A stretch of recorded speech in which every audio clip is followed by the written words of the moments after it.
부산에는 많은 번화가가 있는데요. 오늘 말씀을 드려볼 장소는 부산 서면역입니다. 부산 서면의 서면, 문화로라고 이름 붙은 이곳은 많은 사람들이 지나다니는 길인데요. 출구에서 조금 나와 근처를 걷다 보면 바닥에 앉아서 화투를 치고 있는 사람들이 보입니다. 대낮부터 술판을 벌이기도 합니다. 번화가 근처에 자리한 노숙자들인데요. 이들은 갑자기 몸싸움을 벌이거나 지나가는 행인들을 위협하는 경우도 많아 경찰이 출동하는 일도 비일비재합니다. 이들은 술병과 도시락 등의 쓰레기를 바닥에 그냥 버리기도 하고 심지어는 노상방뇨도 서슴지 않아 거리의 미관도 좋지 않고 악취가 나기도 합니다. 이들이 버린 음식물을 먹으려 비둘기 떼도 몰려옵니다. 10여 년 전부터 사람이 많이 다니는 번화가에 노숙인들이 몰리기 시작하였는데 현재는 집도 멀쩡히 있는 노숙을 하지 않는 일반인들도 이곳에서 바닥에 앉아 술을 먹고 행패를 부리는 등 이미 이런 상황이 정착된 지 오래라고 하는데요. 시민들의 민원에 경찰들도 출동해봤지만 이들은 경찰들도 신경 쓰지 않고 오히려 경찰들까지 위협하는 모습을 보입니다. 하지만 경찰들에게는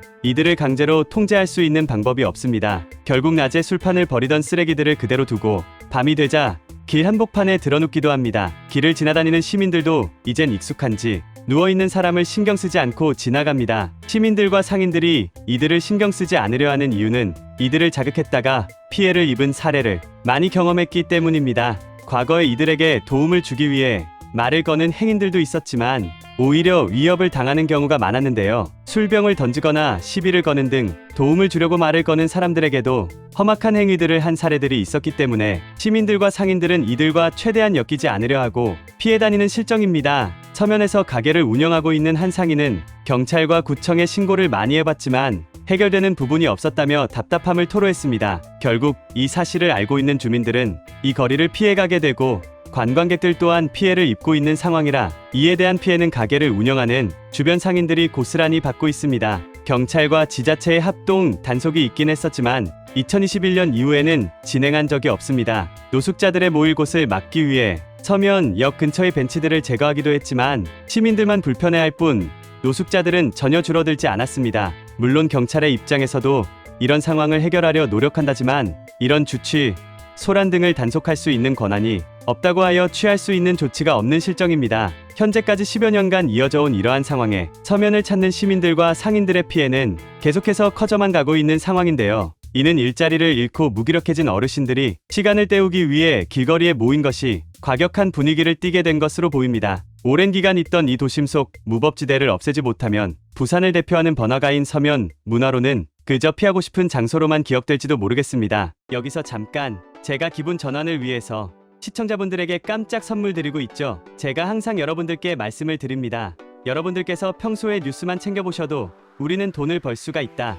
돈이 된다라고 제가 항상 강조해서 말씀을 드리고 있는데, 자, 여기서 보시는 것처럼 전기차와 관련된 이슈가 지금도 끊임없이 나오고 있는데 이런 뉴스를 보시면서 여러분들은 어떤 생각을 하시는지, 그냥 뉴스만 보고 끝내는지 제가 항상 되물어보고 싶은데요. 그 이유가 뭘까요? 제가 과거에 여러분들한테 뭐라고 말씀을 드렸죠? 이 반도체 산업에 관심을 가지신 분들은 뉴스만 보고 넘기지 마시고 우리가 투자 쪽으로 생각을 해보셔야 된다라고 말씀을 드렸어요. 그래서 많은 분들이 뉴스를 통해서 보셨을 텐데, 이런 반도체 산업이 이슈가 됐을 때 우리나라 부자들은 자연스럽게 어떻게 생각한다? 반도체 관련주는 뭐가 있지?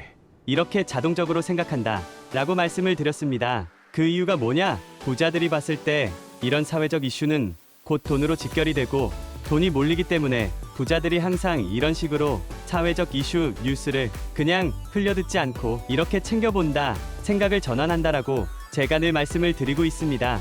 이번에도 마찬가지입니다. 제가 그래서 지난번에 구독자분들과 함께하는 주식으로 수익 내기 이벤트를 진행을 했었죠. 당연히 항상 무료로 진행을 하고 있습니다. 지난번에도 저한테 구독이라는 문자를 남겨주신 구독자분들한테 이렇게 반도체 대장주, 가능성이 높은 딱 한 종목 한미반도체 골라서 여러분들한테 추천을 해드렸습니다. 그래서 내용을 보시면 아시겠지만 여러분들께서 어느 가격에 사야 되는지, 그리고 수익이 몇 % 달성하면 팔아야 되는지 이 부분까지 여러분들한테 알려드렸는데 실제로 어떻게 됐어요? 오른쪽에 보면 아시겠지만 제가 2월 초에 추천을 드렸고 한 달도 안 되어서 주가가 몇 퍼센트, 123% 이상의 급등이 나왔습니다. 엄청난 상승이 나와줬어요. 그래서 이때 당시에도 굉장히 많은 분들이 수익을 내셨을 거예요. 참여하신 구독자분들 다시 한번 축하드립니다. 지금도 많은 구독자분들께서 참여를 해주고 계십니다. 기회는 끝나지 않았습니다. 이번에도 기회입니다. 최근에 돈이 되는 이슈가 바로 전기차 산업입니다. 정부에서 전기차 보증금을 확대하겠다고 발표했고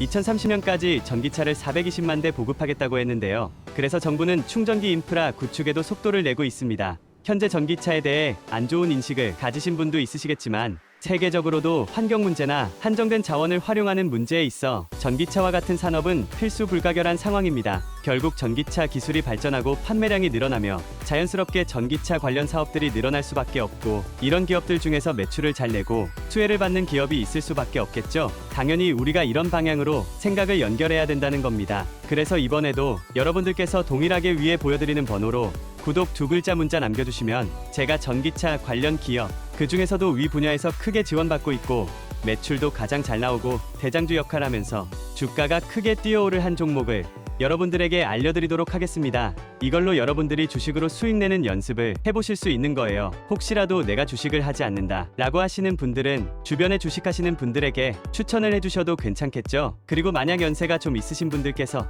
주식 같은 부분이 좀 어렵다 하시는 분들께서는 자녀분들에게 추천을 해보시는 건 어떨까요? 이 종목 한번 사봐라, 이걸로 한번 돈을 벌어봐, 이렇게 가벼운 조언 한번 해주시면 도움이 될 수 있지 않을까요? 지금 이 영상 보시는 시청자분들 중에서 이 종목 나도 이번에 좀 궁금하다, 나도 한번 돈을 벌어보고 싶다, 누구나 어느 때나 상관없습니다. 지금 상단에 번호 남겨두고 있죠? 010-5817-4292 위 번호로 이렇게 구독이라고 간단하게 2글자 저한테 문자를 보내주시면 무료 추천 급등주 보내드렸던 것처럼 이번에는 전기차 관련주 중에서 주가가 가장 크게 상승할 대장주를 여러분들께 보내드리도록 하겠습니다. 그래서 위의 번호 010-5817-4292 번호로 구독이라는 2글자 간단하게 문자를 보내주시면 여러분들이 이제 직접 수익 내는 연습을 해보실 수가 있는 거예요. 그리고 여러분들께서 수익 내시면 좋아요와 구독 한 번씩만 눌러주시면 감사하겠습니다. 별거 아닐지라도 영상을 만드는 저에게는 큰 힘이 됩니다. 10초만 투자해서 좋아요 구독 한 번씩만 부탁드릴게요.